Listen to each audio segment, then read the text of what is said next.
Have you ever wondered what it's like to study in one of the most prestigious universities in the world? Today, I'm going to take you behind the scenes of my journey as a student at Oxford University while I was studying in their MBA program. The highs, the challenges, and the unforgettable moments that made it so special.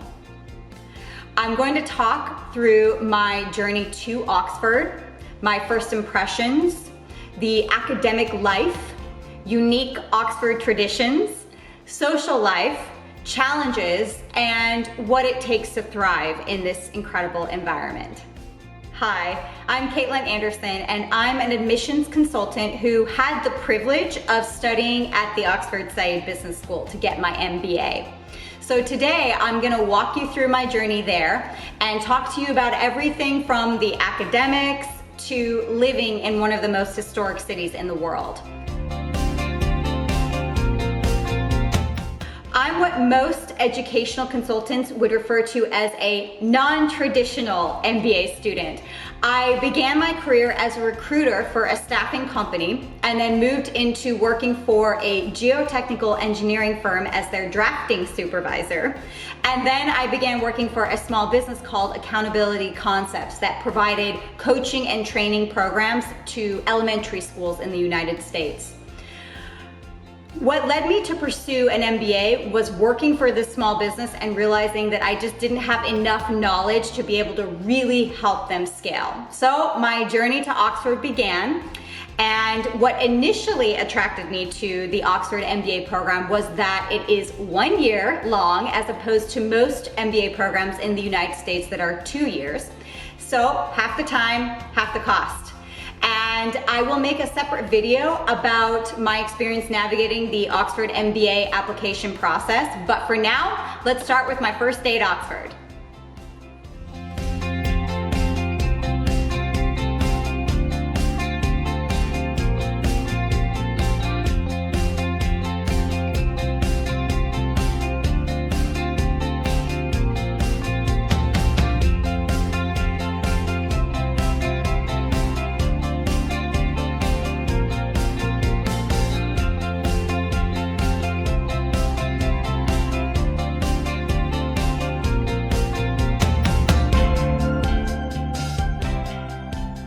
Growing up, I romanticized England. I read and watched all of Jane Austen's stories from Pride and Prejudice to Sense and Sensibility and Emma. Plus, I'm a huge Harry Potter fan. And so saying that I was excited to arrive in England would be a bit of an understatement. I definitely felt that there was nowhere else in the world I would have rather been at that moment. And when I arrived, I was overwhelmed by the beauty of the architecture and the mix of students that were walking around campus. And what really stood out to me was how much more compact the public and private spaces were than what I was used to in America. And so I quickly became more physically self-aware and had to learn how to fit myself into smaller spaces without bumping into people. And I realized that since we're all sharing these smaller spaces, I needed to lower my volume to make it a little bit more comfortable for other people. And obviously, since I moved back to the US, my volume has gone right back up. But what was really fun about Oxford was that when you become a student, not only are you now a student of the department or the school that you applied to, in my case it was the Saïd Business School, but you also have to apply to and be accepted by one of the over 30 colleges that are at Oxford. I applied to and was accepted at Merton College, which is the third oldest college at Oxford. And while I was there, they happened to be celebrating their 750th year anniversary. On moving day, I went to Merton's Porter to pick up my keys and fob so I could move into my room. It's the luck of the draw on which room you get, and the rooms that are in the actual colleges are reserved for undergraduate students. So I didn't live in my college, Merton College. But I got super lucky because I ended up living about a 5-minute walk from the Sheldonian Theater and the Radcliffe Camera. The house I lived in was a very old carriage house, and it sat opposite Harris Manchester College. And in this house, there were 6 rooms, and each room had its own private bathroom, which was really rare. And so all of us living in that house felt really fortunate that we got our own bathroom. And I even felt lucky because my room was the largest. And I learned later on that it was actually the size of what most couples' rooms are. So I was living in there by myself in this massive room, and I never took it for granted, especially when I started seeing the rooms that my classmates were living in. So that was lucky. During orientation week, there was so much to do. It felt like this whirlwind of activity. I was meeting so many of my incredible classmates, shopping for groceries, getting a taste of formal dining, and figuring out where everything was. So for the year that I was at Oxford, I had 3 terms. The first was Michaelmas, second was Hilary, and third was Trinity. At the end of the first week of Michaelmas, we had matriculation, which was a formal ceremony that was held at the Sheldonian Theatre for all matriculating students at Oxford only. And that's where we dressed up in our Harry Potter robes, which are called subfusk. And that's probably the first moment that I felt like an Oxonian. The MBA program at Oxford is designed to challenge you. So a typical week would include everything from lectures to group projects to late nights at the library. A normal day for me would be waking up for an 8 a.m. class, walking 20 minutes to SBS, Saïd Business School, completing 2 classes in the morning, then breaking for lunch, then coming back and doing 2 or 3 additional classes. I remember there were days where I had 9 hours of classes, and then at the end, everyone would go to the pub or to a restaurant to socialize and network with each other. So it could be a long day. One of the first group experiences that I had was what was called the Oxford Pursuit. And it was a scavenger hunt for MBAs and allowed us to get to know the city better. We worked in groups and competed against each other, and then at the end of it, we all met at the Museum of Natural History and had a networking event, which was a lot of fun. What was tough for me in the first term was how different the teaching method and studying expectations were from what I was used to in the US. They take a very individualized approach in the UK, and you're expected to go out and figure out which book and where it's at and how to learn about the concepts on your own, which took a lot of getting used to in the beginning for me. In the first term, we take a set of core classes, and one of those was statistics, which they called analytics. And honestly, I was terrified for that exam. I spent many late hours in the Bodleian Library studying, trying to understand these concepts, and I passed, but just barely. And then when it came time for the business finance exam, I felt like I was way in over my head. I had no background in finance, and so these concepts were kind of just felt very abstract to me. And so fortunately, I had a very generous flatmate who was a former VP at Barclays, and she offered to tutor me. And honestly, that's the only reason I passed that exam.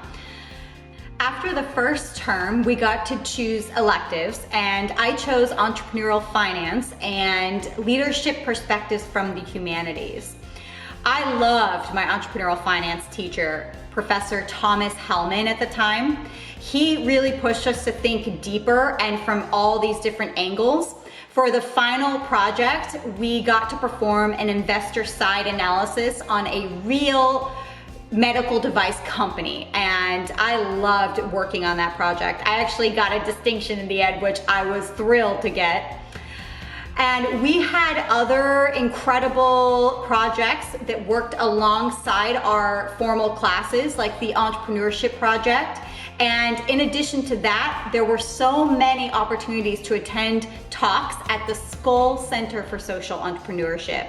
So anybody who is interested in social impact and entrepreneurship, I will always encourage you to look into the Saïd Business School, because there is such a focus on those two areas, and you'll have a lot of opportunities to engage with people who are making incredible differences in their spheres wherever they are in the world through these initiatives that the Skoll Center will run. So I always encourage my students to look at SBS to see if it would be a good fit for them if they are interested in entrepreneurship.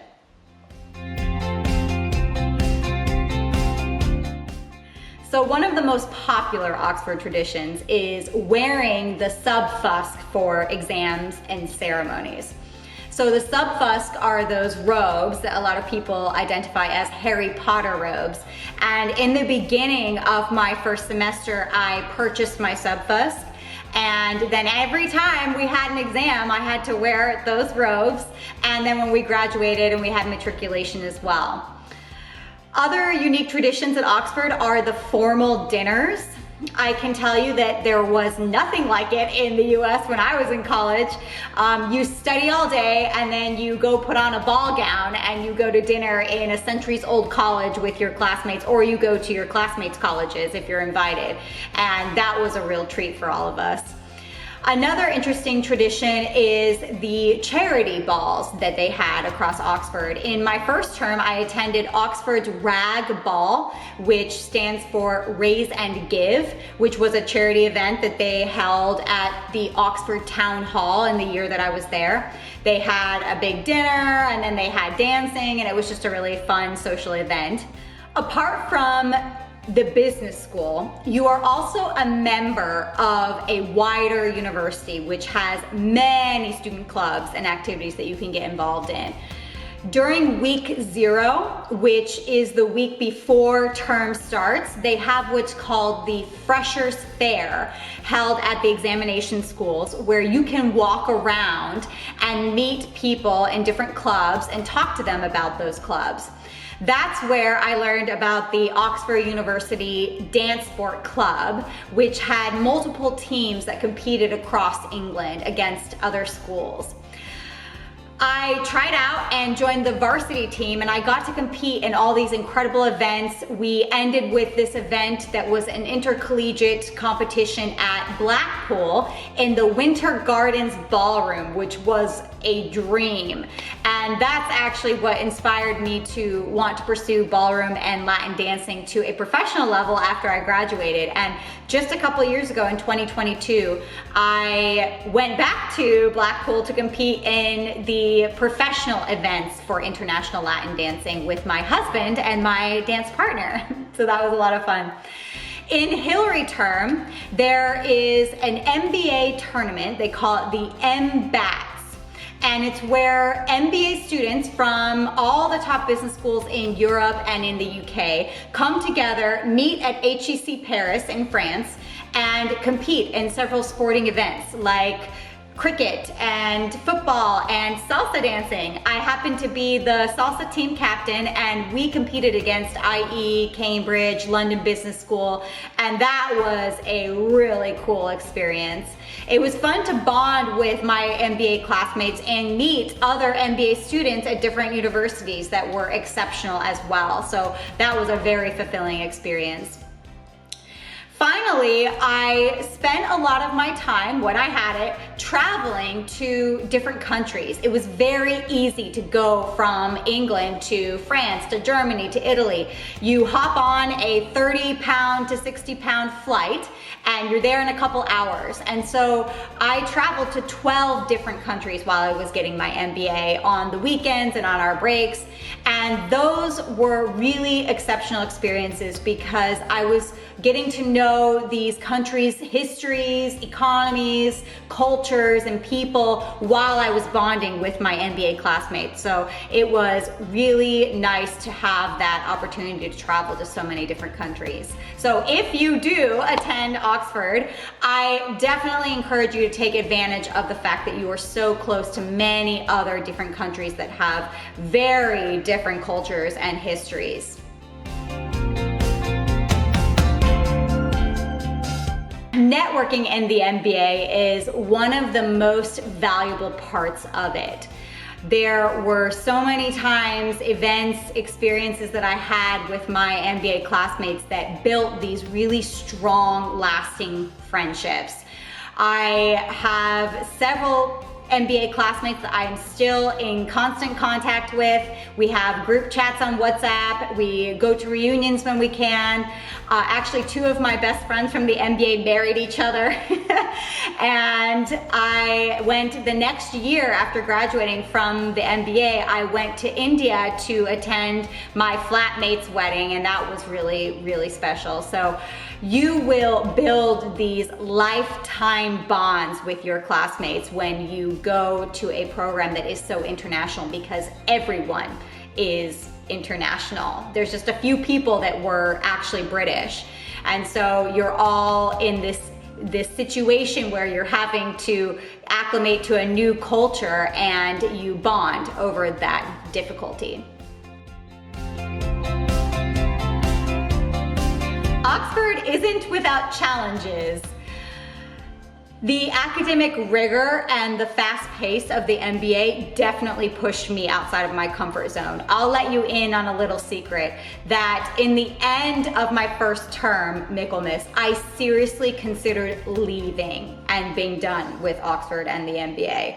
I had barely passed some of my exams and I felt like I wasn't doing a good enough job in class. Plus, I'm naturally an introvert, and so being around my classmates all day and then going to pubs and events in the evenings was really challenging for me. I felt like I didn't have the energy to sustain it all. And so in that moment of weakness, I realized that I'm here, so I'm gonna make this work regardless of what it takes. So I pushed through, I put my head down, I found ways to more rapidly recharge my introverted battery.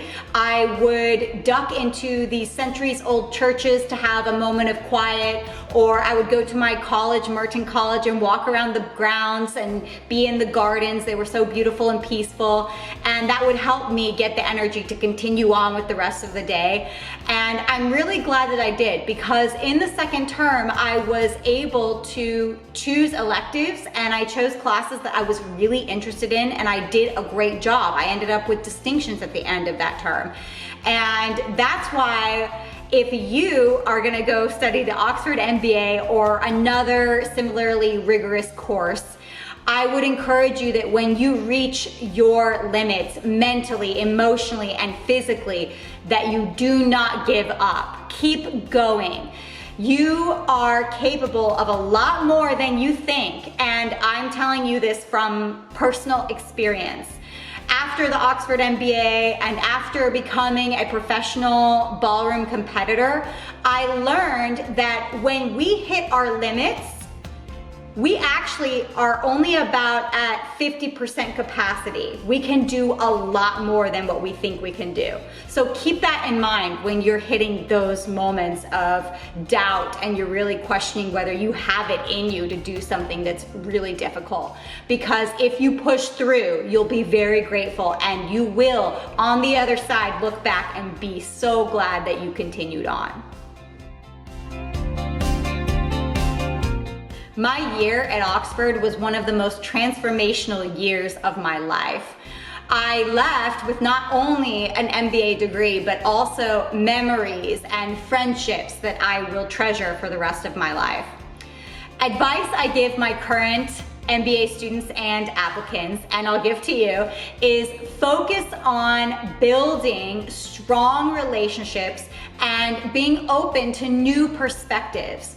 Those two things will give you the most value for the investment you're making in your MBA. I always get asked the question, what is one thing you wish you had known before starting the MBA? And my answer is, I wish I had known that grades don't matter. Then I would have spent more time building stronger relationships, enjoying events, and exploring the beautiful city of Oxford. So I would encourage you to take advantage of that information. And if you do get the opportunity to study at Oxford, to take the time to enjoy where you are and what is available to you. That's it for now. If you enjoyed this video, please don't forget to like, subscribe, and ring that notification bell so we can bring you more insights about what it's like to study at the top universities in the world and how to build your career. If you have questions about the Oxford MBA or my experience there, please leave them in the comments below. I will read them and respond. And if you happen to be a fellow Oxonian, I would love for you to leave your experience in the comments, because I'm sure that we'll all really enjoy reading what you have to say about it as well. Thank you so much for joining me. I really had fun with you all today here, and I hope to see you in the next video. Have a wonderful rest of your morning, afternoon, or evening, depending on when you are watching this video. Take care.